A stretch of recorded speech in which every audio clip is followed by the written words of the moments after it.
اور سکھیا شہر جا کر بیچ آئے۔ مگر باغاں کا دل اس کام میں نہیں لگا۔ وہ اپنی بچپن کی سہیلی شیدا کے ساتھ بٹیوں پر جانا چاہتی تھی۔ جس سال خانہ بدوشوں نے میدان میں پڑاؤ لگایا تھا، وہ سال وعدے کے مطابق باغاں کی شادی کا سال تھا۔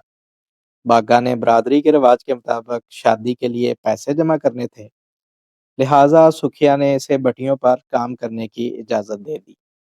باغا شیدا کے ساتھ مل کر مٹی گوندنے کا کام کرتی۔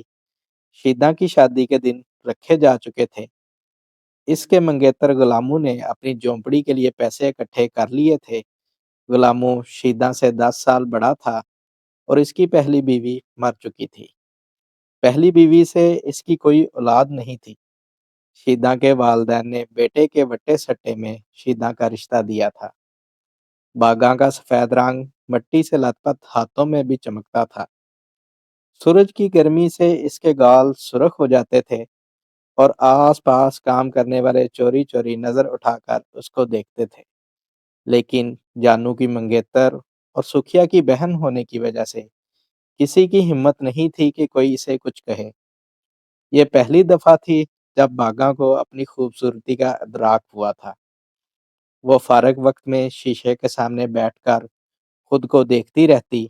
رکھی نے اس تبدیلی کو بانپ لیا اور موقع دیکھ کر سکھیا کو خبردار کیا، مگر وہ اپنی لاڈلی بہن کے خلاف ایک لفظ نہیں سن سکتا تھا۔ اس لیے الٹا اس نے رکھی کو مارنا شروع کر دیا۔ مہینہ پورا ہوا تو سارے مزدور دفتر کے باہر مینیجر کے پاس اپنی اپنی تنخواہ لینے کے لیے پہنچے۔ مینیجر حسب معمول تنخواہوں سے ناجائز کٹوتی کر رہا تھا، مگر جب باغا کی باری آئی تو اس نے مینیجر کو ڈانٹتے ہوئے کہا کہ میری تنخواہ سے 1 روپیہ بھی کاٹا تو مجھ سے برا کوئی نہیں ہوگا۔ مینیجر نے باغا کو ہمیشہ دور ہی سے دیکھا تھا۔ آج باغا کو اپنے سامنے کھڑے دیکھا تو اپنی کمینگی چھپا نہ سکا اور میز کی دراز کھول کر باغا کو نوٹوں کی گڈی دکھاتے ہوئے بولا، تو 1 روپے کی بات کرتی ہے، اگر تو چاہے تو یہ سارے نوٹ تیرے ہو جائیں گے۔ یہ سنتے ہی باغا کے وجود میں آگ لگ گئی۔ اس نے میز پر پڑا پیپر ویٹ اٹھایا اور مینیجر کے سر پر دے مارا۔ ماں بہن کی گالیاں دینے لگی۔ مینیجر نے مزدوروں کے بے قابو ہونے سے پہلے ہی باغا سے معافی مانگی اور معاملہ ختم کیا۔ چند دن بعد ٹھیکیدار بھٹوں کا کام کا معائنہ کرنے پہنچا۔ مینیجر کے سر پر چوٹ دیکھی تو پوچھا۔ مینیجر نے پوری داستان سنا دی۔ یہ سن کر ٹھیکیدار کہکہا لگایا اور مینیجر سے کہا، تم بزدل ہو جو ڈر گئے، کسی دن مجھے اس لڑکی سے ملوانا۔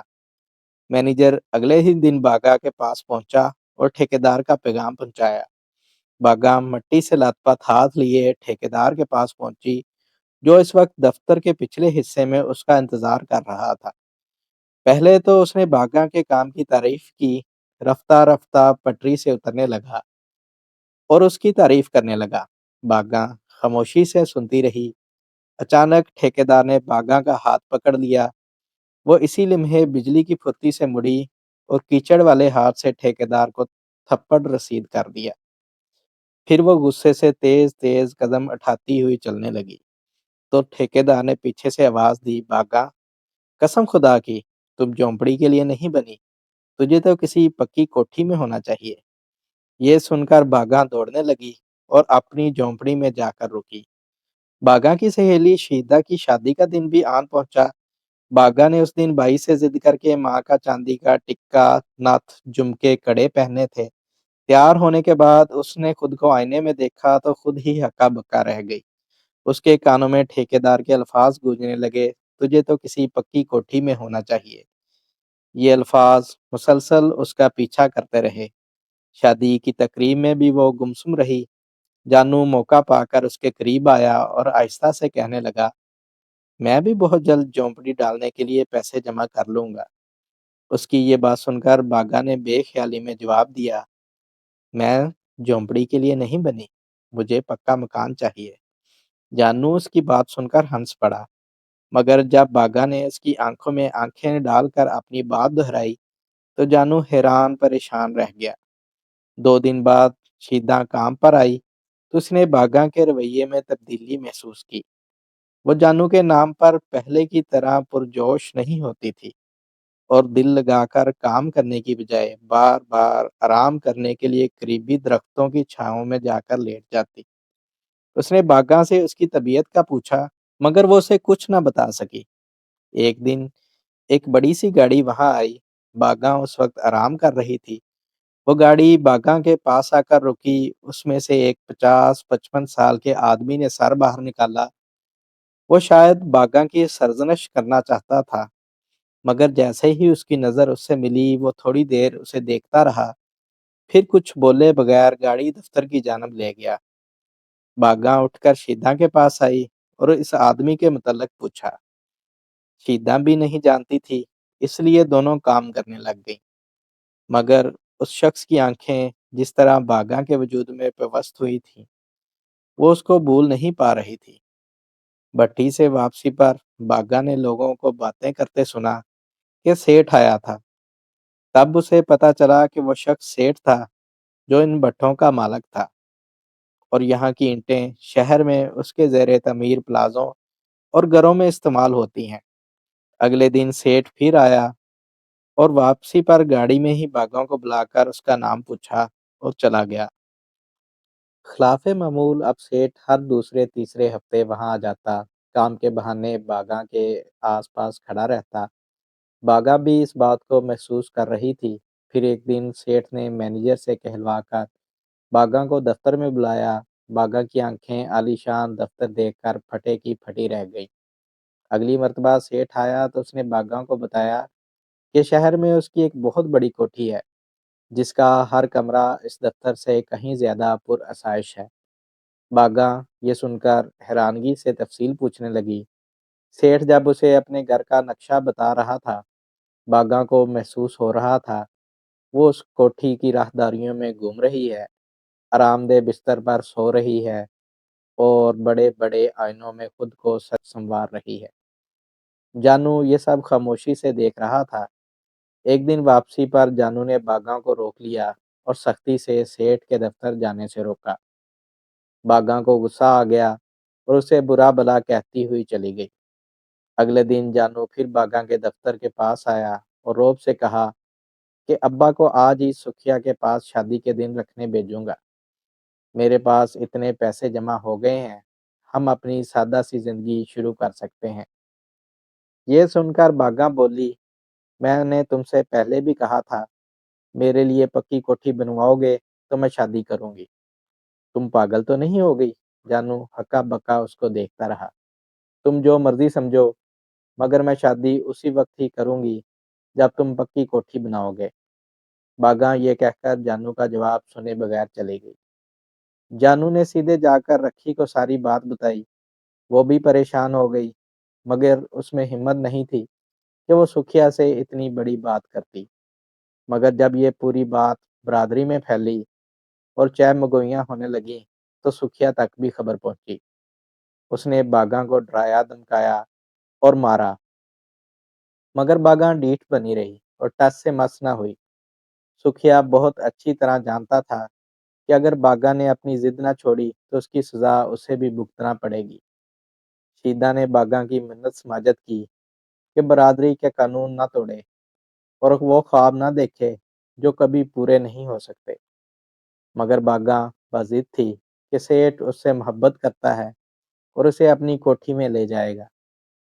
اگر جانو نے مجھ سے شادی کرنی ہے تو سیٹھ کی کوٹھی جیسی کوٹھی بنا کر دے۔ کچھ دن بعد سیٹھ پھر آیا اور باغا کو دفتر بلایا۔ اس مرتبہ سیٹھ اسے شہر کے گھر کے خواب دکھانے کی بجائے روشن مستقبل کے سپنے دکھائے۔ اب سیٹھ صرف باغا سے ملنے آتا، اس کو اپنی محبت کا یقین دلاتا اور اسے خواب دکھاتا۔ باغا اپنی لاج اور بھائی کی عزت اس کے قدموں میں نچھاور کر دیتی۔ یہ بات آخر کب تک چھپ سکتی تھی؟ برادری میں واویلا مچ گیا۔ سکھیا برادری میں ذلیل ہو گیا۔ اس نے ایک بار باغا کو خوب مارا، جان سے مارنے کی دھمکی دی، مگر باغا ڈیٹھ کی ڈیٹھ۔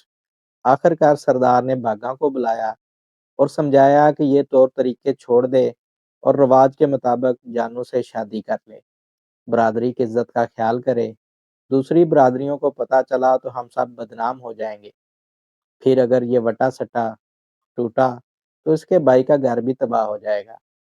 سکھیا اپنی بہن کو واپس لے جائے گا، ان کا بچہ ماں کو ترسے گا۔ باگا سردار کے سامنے تو خاموش رہی، مگر دل میں اس نے ٹھان لی تھی کہ وہ شادی کرے گی تو سیٹھ سے ہی کرے گی۔ سیٹھ کچھ دن بعد پھر آیا، باگا سے معمول کے مطابق ملاقات کر کے چلا گیا۔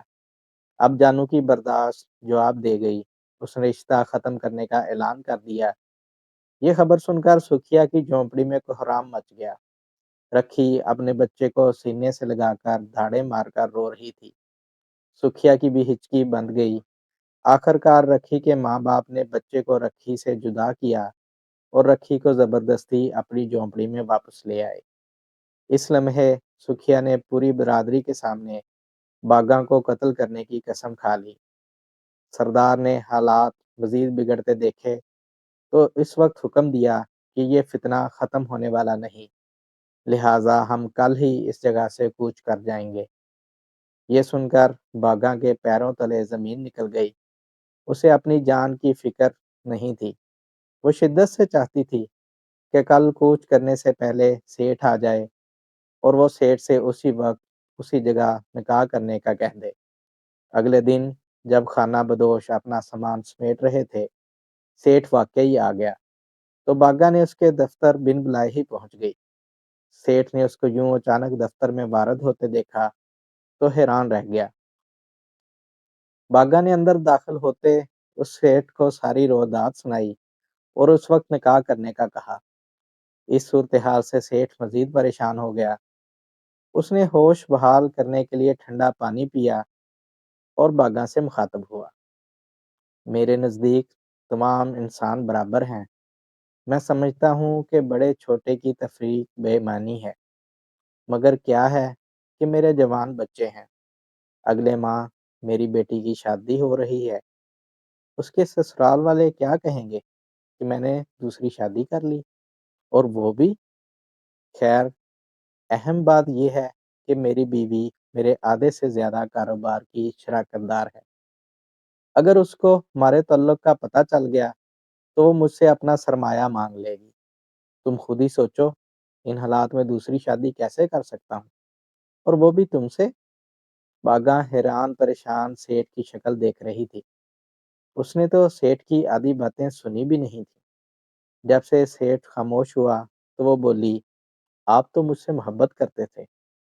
سیٹھ سن کر بولا، محبت تو تم سے اب بھی کرتا ہوں، اور تم چاہو تو ساری عمر کرتا رہوں گا۔ پھر اس نے باگا کو صوفے پر بٹھایا، اس کے لیے فریج سے پانی نکالنے لگا۔ باگا سیٹھ کا ارادہ بانپ چکی تھی، اس لیے اسے دور سے پہیوں کی گھومنے کی آواز سنائی دینے لگی اور تیزی سے دفتر سے باہر نکلی۔ پڑاؤ کی سمت باغی، وہ شدت سے چاہ رہی تھی کہ قافلہ زیادہ دور نہ گیا ہو، مگر جب وہ قافلے کی جگہ پہنچی تو وہاں خشک مٹی اڑ رہی تھی اور پہیے کی آوازیں مزید دور جا چکی تھیں، اور وہ اتنے بڑے میدان میں تن تنہا کھڑی تھی۔